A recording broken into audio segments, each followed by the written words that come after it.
ரிஷபராசி அன்பர்கள் உங்களுக்கு மந்தன் சொல்லக்கூடிய பலன்கள் என்ன அப்படின்னு அதே மாதிரி பாருங்க. என்னோட தைரியமும் தன்னம்பிக்கையும் வேற லெவல்ல இருக்குங்க. காரணம் என்ன அப்படின்னா, ரிஷபத்துக்கு இன்பில்ட்டாவே ஒரு விஷயம் இருக்கு.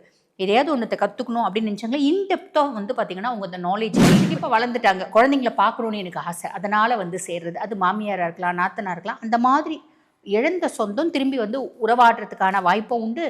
அதே மாதிரி வந்து பார்த்தீங்கன்னா, நீங்க செய்யக்கூடிய தொழில் பிரம்மாண்டத்தை எட்டுது அப்படின்றது உண்மை. அதே சமயம் வந்து பாருங்க, செய்யக்கூடிய தொழில்ல வந்து சில பல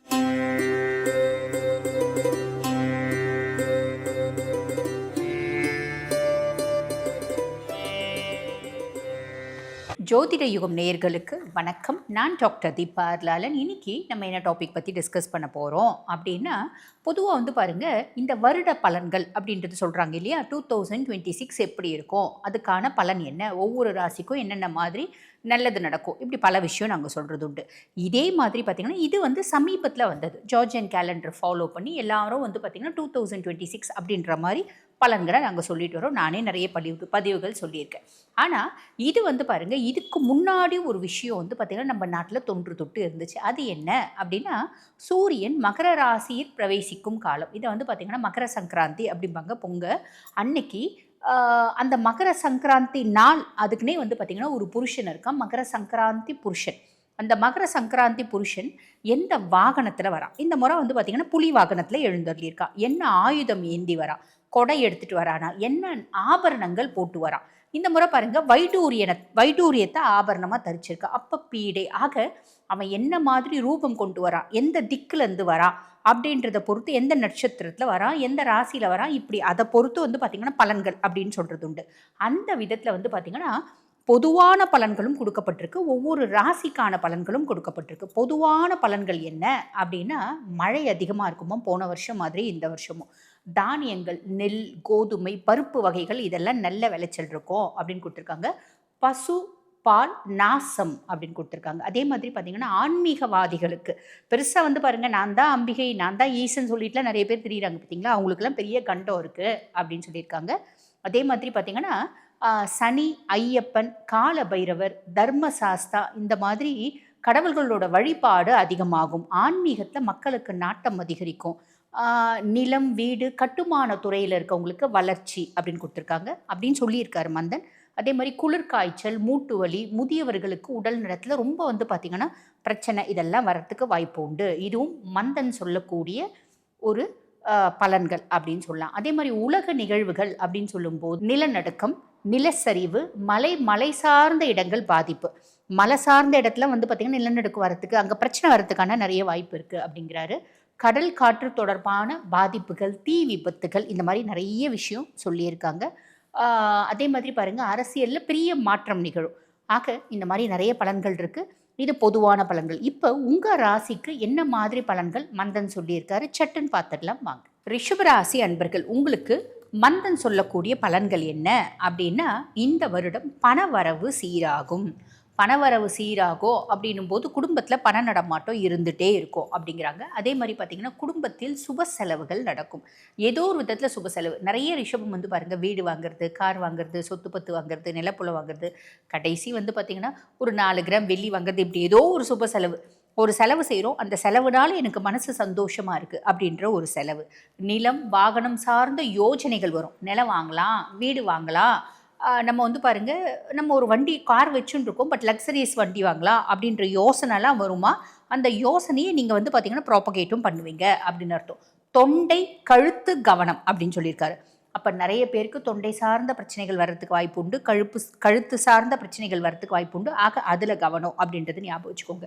பொதுவாக ரிஷபராசி அன்பர்கள் வந்து பாருங்கள், நீங்கள் என்ன தொழில் செய்கிறீங்க அப்படின்னாலும் அந்த தொழிலில் அபரிவிதமான லாபம் அப்படின்றது கண்டிப்பாக வரும்.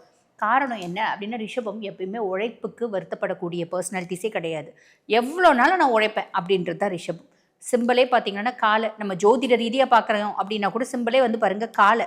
அப்போ அது வந்து பாருங்கள், அந்த காலை எந்த அளவுக்கு வந்து வண்டி எவ்வளோ வெயிட்டு போட்டு இழுத்துன்னு போனாலும் இழுத்துன்னு போவோம். அந்த மாதிரி வந்து பார்த்திங்கன்னா எவ்வளோ குடும்ப பாரம்னாலும் நான் தாங்க ரெடி. இதுதான் ரிஷபம். அப்போ ரிஷபத்துக்கு உழைக்க கஷ்டப்படாதவங்க கண்டிப்பாக வந்து பாருங்கள் நீங்கள் எந்த அளவுக்கு உழைக்கிறீங்களோ அந்த அளவுக்கு உயர்வீங்க, வருமானமும் வரும், இதில் சந்தேகம் இல்லை. அதே மாதிரி ரிஷபராசி என்பர்கள் என்ன தொழில் செய்கிறீங்க அப்படின்னாலும் அந்த தொழில் இந்த வருடம் ஒரு பிரம்மாண்டத்தை தொடும் அப்படின்றது கேரண்டிங்க. சின்ன அளவிலேனும் மாலை, மரியாதை, ரிவார்டு, அவார்டு, அந்தஸ்து இதெல்லாமே ஏறுங்க. அப்போ நாங்கள் தொழிலே செய்யலிங்களேங்க, என்னங்க பண்ணுறது? தொழில் செய்ய பழகுங்க. தொழில் என்னங்க செய்யலாம் அப்படின்னா, அதுக்கு உங்கள் சுய ஜாதகம் தான் ஒரு இண்டெக்ஸ் இல்லைங்களா? உங்கள் சுய ஜாதகத்தை பாருங்கள், அனலைஸ் பண்ணுங்கள். என்ன தொழில் செஞ்சால் நீங்கள் நல்லா இருக்கும் அப்படின்றது ஒரு ஜோதிடர்கிட்ட கலந்து ஆலோசித்து அந்த தொழிலை நீங்கள் செய்யுங்க. நல்ல ஒரு முன்னேற்றம் அப்படின்றது உண்டு. அதே மாதிரி பாருங்கள், நிறைய ரிஷபராசி அன்பர்களுடைய அம்மாவுக்கு உடல் சார்ந்த உபாதைகள் வரத்துக்கு வாய்ப்பு உண்டு. எங்கள் அம்மா நல்ல கல்லு பிள்ளையார் மாதிரி இருக்காங்க, கரெக்டு. எனக்கும் எங்கள் அம்மாவுக்கும் மனரீதியான ஒரு கருத்து வேறுபாடு வரத்துக்கு வாய்ப்பு உண்டு. இப்படியும் வரத்துக்கு வாய்ப்பு உண்டு, சரிங்களா? ஸோ நிறைய ரிஷபம் வந்து பாருங்கள், வெளிநாடு போய் சம்பாதிக்கக்கூடிய பிராப்தம், வெளிநாடு போய் படிக்கக்கூடிய பிராப்தம் இதுவும் உண்டு. அதை ஞாபகம் வச்சுக்கோங்க. அதே மாதிரி பாருங்கள், என்னோட தைரியமும் தன்னம்பிக்கையும் வேறு லெவலில் இருக்குங்க. காரணம் என்ன அப்படின்னா, ரிஷபத்துக்கு இன்பில்ட்டாகவே ஒரு விஷயம் இருக்குது. எதையாவது ஒன்றத்தை கற்றுக்கணும் அப்படின்னு நினச்சாங்களா, இன்டெப்த்தாக வந்து பார்த்திங்கன்னா அவங்க அந்த நாலேஜை கெயின் பண்ணிப்பாங்க. கெயின் பண்ணிவிட்டு மற்றவங்களோட நான் சூப்பர் இன்டெலிஜென்ட் அப்படின்றத காமிப்பாங்க. அப்படிப்பட்ட பர்சனாலிட்டிஸ். ஸோ கொஞ்சம் சோம்பேறித்தனம் வரும் அடிக்கடிக்கு, அட போய் பார்த்துக்கலாம் நாளைக்கு அப்படின்றது. அந்த சோம்பேறித்தனத்தை விட்டுட்டு நீங்கள் இந்த வருஷம் கான்சென்ட்ரேட் பண்ணுறீங்க அப்படின்னா, படிக்கிற பிள்ளைங்களா இருந்தாலும் சரி, அதே மாதிரி பார்த்திங்கன்னா ஒர்க் பண்ணுறவங்களா இருந்தாலும் உங்களுக்கு ஒரு பெரிய லெவலில் அப்லிஃப்ட்மெண்ட் அப்படின்றது உண்டுங்க. குட்டி குட்டி டூரு, ட்ராவல்ஸு இதெல்லாம் போகிறதுக்கான வழியும் வாய்ப்பும் உண்டு. அக்கம் பக்கத்து வீட்டாரோட ஒரு நல்ல உறவு மெயின்டைன் பண்ணுறதுக்கான வாய்ப்பும் உண்டு. அதே மாதிரி பாருங்கள், குடும்பத்தில் நிம்மதி, சந்தோஷம், மகிழ்ச்சி, குதூகலம் இதெல்லாமே வரத்துக்கான வாய்ப்பு உண்டு. தனப்பிராப்தி அப்படின்னு சொல்லுவாங்க பார்த்தீங்களா, வீட்டில் வந்து நிறைய செலவு இருக்குங்க, செலவுக்கு ஏற்ற மாதிரி வருமானம் வந்துட்டே தான் இருக்குது, பெருசாக கையை கடிக்கல அப்படின்ற ஒரு அமைப்பு. ஏதோ ஒரு இழந்த சொந்தம் திரும்பி வந்து சேர்றதுக்கான வாய்ப்பு உண்டு. ஆல்ரெடி 10 வருஷத்துக்கு முன்னாடி எங்கள் மாமியாருக்கும் எங்களுக்கும் சொத்து பிரச்சனை வந்துச்சுங்க. அப்போ எங்களை விட்டு பிரிஞ்சவங்க தான். இப்போ வரைக்கும் என் குழந்தைங்களும் சின்ன சின்ன குழந்தைங்க, இப்போ வரைக்கும் அவங்க கூட எங்களுக்கு வந்து டச்சே கிடையாது. அப்படி இருந்தாலும் இந்த காலகட்டம் வந்து பாருங்கள், அவங்க வந்து குழந்தைங்க இப்போ வளர்ந்துட்டாங்க, குழந்தைங்கள பார்க்கணுன்னு எனக்கு ஆசை, அதனால் வந்து சேர்றது. அது மாமியாராக இருக்கலாம், நாத்தனாக இருக்கலாம். அந்த மாதிரி இழந்த சொந்தம் திரும்பி வந்து உறவாடுறதுக்கான வாய்ப்பும் உண்டு. அதே மாதிரி வாழ்க்கையில் உங்களோட லைஃப்பில் ஒரு புது சொந்தம் அப்படின்றது என்ட்ரி ஆகிறதுக்கான வாய்ப்பு உண்டு. புது சொந்தம் அப்படின்னும் போது வீட்டில் யாருக்காவது திருமணமாகி வரலாம், இல்லை புதுசாக ஒரு குழந்தை பிறப்பு அப்படின்றது குடும்பத்தில் நடக்கலாம். ஆக மொத்தம் ஏதோ ஒரு புது சொந்தம் உங்கள் வாழ்க்கையில் வர்றதுக்கான வாய்ப்பு உண்டு. இதெல்லாம் சந்தோஷமான விஷயம் தானே. ஆனால் பெரிய லெவலில் நான் யாருக்காவது ஷூரிட்டி கொடுக்குறேன், வாரண்ட்டி கொடுக்குறேன், கேரண்டி கொடுக்குறேன், இந்த வேலையை நான் இப்போயே முடிச்சு கொடுத்துட்றேங்க அப்படின்னு நம்ம வாக்கு கொடுத்தோம் அப்படின்னா நம்மளால் காப்பாற்ற முடியாத சூழ்நிலை அப்படின்றது வரும். அப்போ நம்ம பெரிய லெவலில் யாருக்கும் வாக்கு கொடுக்குறதோ, ஷூரிட்டி கொடுக்குறதோ, கேரண்டி கொடுக்குறதோ வேண்டாம். கொடுத்தோம் அப்படின்னா என்ன பண்ணுவாங்க, அவங்க வந்து அவங்கள ஏமாற்றி கடைசியில் நம்ம அந்த விஷயத்தை வந்து பார்த்திங்கன்னா, நம்ம வாக்கு கொடுத்துட்டோமே அப்படின்னு நம்ம அந்த கடனை அடைக்கிற மாதிரி ஒரு விஷயம் வரும். கடன் வாங்கி கொடுக்குறீங்க அப்படின்னா நம்ம அடைக்கிற மாதிரி ஒரு விஷயம் வரும். ஆக இதில் கவனம் அப்படின்றத வச்சுக்கோங்க. வேலையில் வந்து பார்த்திங்கன்னா, நீங்கள் செய்யக்கூடிய தொழில் பிரம்மாண்டத்தை எட்டுது அப்படின்றது உண்மை. அதே சமயம் வந்து பாருங்கள், செய்யக்கூடிய தொழிலில் வந்து சில பல குழப்பங்களும் பிரச்சனைகளும் அதாவது தொழிலையும் பிரச்சனை வரும். அதே மாதிரி தொழில் செய்கிற இடத்துலையும் சின்ன சின்ன குழப்பங்களும் பிரச்சனைகளும் வரும்.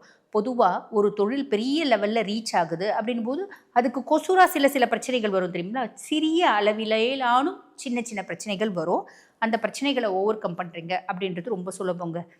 ரொம்ப வந்து கூலாக நீங்கள் ஹேண்டில் பண்ணிக்கலாம், கவலைப்படணும் அப்படின்ற அவசியமே இல்லை. அதே மாதிரி பாருங்கள், கணவன் மனைவி உறவு முறையில் ஒரு ஒற்றுமை அப்படின்றது அதிகரிக்கும். நிறைய ரிஷபராசி அன்பர்களுக்கு வந்து பார்த்திங்கன்னா காதல் மலரும் அப்படின்றது உண்மை. எக்ஸ்ட்ரா மேரிட்டல் அஃபேர் வரத்துக்கு வாய்ப்பு உண்டு. அதே மாதிரி பார்த்திங்கன்னா, ஆல்ரெடி எங்களுக்கு டிவோர்ஸ் ஆயிடுச்சுங்க அப்படின்னா திருப்பி வந்து 2வது திருமணத்துக்கு வரன் பார்த்துட்ருக்கோம் அப்படின்னா நல்ல வரன் அமையறதுக்கான வாய்ப்பும் உண்டு. ஒரு விஷயத்த ஒரு முறை ட்ரை பண்ணுறீங்க, நடக்கலை அப்படின்னா 2வது முறை ட்ரை பண்ணிங்க, சாலிடாக அந்த விஷயம் நடக்கும். அது நல்ல விஷயமா வச்சுக்கோங்க. தப்பான விஷயத்த 1000 முறை ட்ரை பண்ணாலும் அது நடக்க போகிறதில்ல, நடந்தாலும் அது நல்லதில்லை, சரிங்களா. அதே மாதிரி பாருங்கள், செய்யக்கூடிய தொழிலில் நிறைய கான்சென்ட்ரேட் பண்ணி நீங்கள் செய்கிறீங்க அப்படின்னா நான் முன்னமே சொன்ன மாதிரி அந்த தொழில் பெருத்த லாபம் அப்படின்றது அமையும். ஸோ இந்த மாதிரி சின்ன சின்ன விஷயங்கள் வந்து பார்த்திங்கன்னா நீங்கள் காஷியஸாக இருக்கீங்க அப்படின்னா ரிஷபம் இந்த ஒரு வருடமே வந்து பார்த்திங்கன்னா உங்களுக்கு ஏற்றத்துக்கான வருடம் அப்படின்றதுல எல்லளவும் சந்தேகம் இல்லை. பொதுவாக நம்மளுக்கு நேரம் நல்லா இருக்குது அப்படின்னும் போது 2 மடங்காக உழைங்க. 2 மடங்காக உழைச்சி அந்த நெல்ல நேரத்தை வந்து பார்த்திங்கன்னா எந்த அளவுக்கு நம்ம பேக்கப் பண்ணி வச்சுக்க முடியுமோ பேக்கப் பண்ணி வச்சுக்கிறது ரொம்பவே நல்லதுங்க. ஸோ நான் சொன்ன சின்ன சின்ன விஷயத்தில் கொஞ்சம் கரெக்டாக ஃபாலோ பண்ணுறீங்க அப்படின்னும் போது இந்த வருடம் உங்களுக்கு இனிமையான வருடம் அமையும். வாழ்த்து. இப்போ நான் சொன்னது வந்து பாருங்கள் உங்கள் ராசிக்கான பொதுவான பலன். இல்லைம்மா எங்கள் சுய ஜாதகம் என்ன மாதிரி பலன்களை சொல்லுது அதையும் தெரிஞ்சுக்கணும். என்ன தசை நடக்குது, தசநாதன் வலுவாக இருக்கானா, இந்த காலகட்டத்தில் நாங்கள் சில முக்கியமான விஷயங்களை செய்யலான் இருக்கோம். வீடு கட்டலான் இருக்கோம், பிள்ளைங்களுக்கு திருமண வரன் பார்க்கலான் இருக்கோம், இல்லை நாங்களே இளம் வயசு எங்களுக்கு திருமணம் வந்து பார்த்திங்கன்னா வரன் தேடி கூடி வருமா அப்படின்னு பார்க்கலான் இருக்கோம். அதே மாதிரி குழந்தைங்களை வெளிநாடு அமைச்சு படிக்க வைக்கலான் இருக்கோம். ஒரு சொத்து பிரச்சனை இருக்குது, அதுக்கு முடிவு வருமானு பார்க்கலான் இருக்கோம். இப்படி பல கேள்விகளுக்கு வந்து பாருங்கள் உங்கள் சுய ஜாதகம் தான் தீர்வு.